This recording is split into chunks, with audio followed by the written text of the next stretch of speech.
Andito tayo ngayon kasi gagawin natin yung request ni Ma'am Melda kung paano gawin tong ubod ng saging. Gagawa natin ng konting video para malaman niya kung anong dapat gawin. Kasi hindi siya naniniwala na nakakain din ng tao to. Ang pagkakalam niya kasi, pagkain lang talaga ng baboy to. Ako din dati.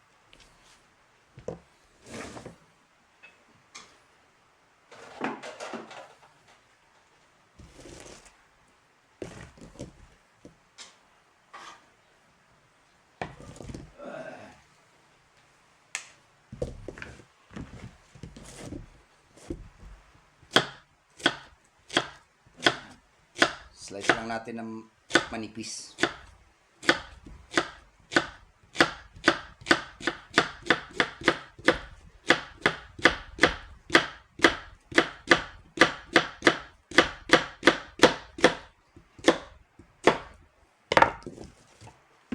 Ganun lang, kadali.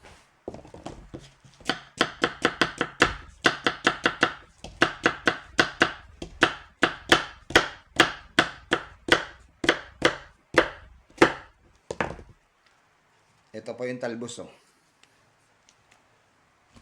Kasama yan.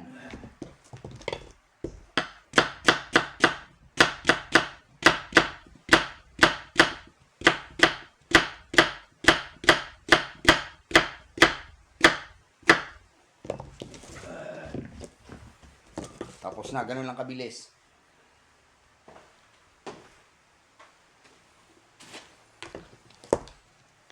Tapos lalagyan natin ng asin. Lalamasin natin sa asin para maalis yung dagta.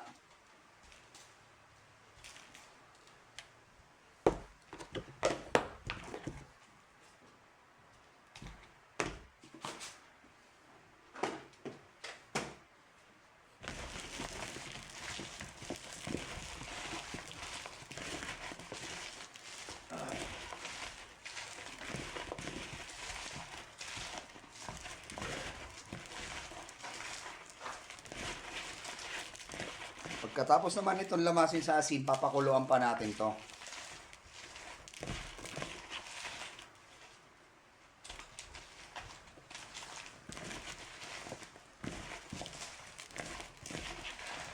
Hindi ko nagagawa ng video yung pagpapakulo. Mga 15 to 20 minutes para lumambot siya.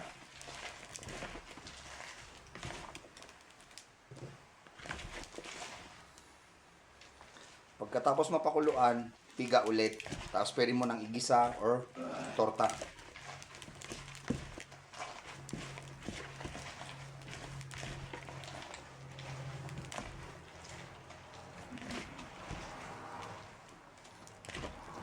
Pwede nyo rin tong ilagay sa munggo. Pag nagisa kayo ng munggo, pwede rin to.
So okay na, papakuloan na natin to.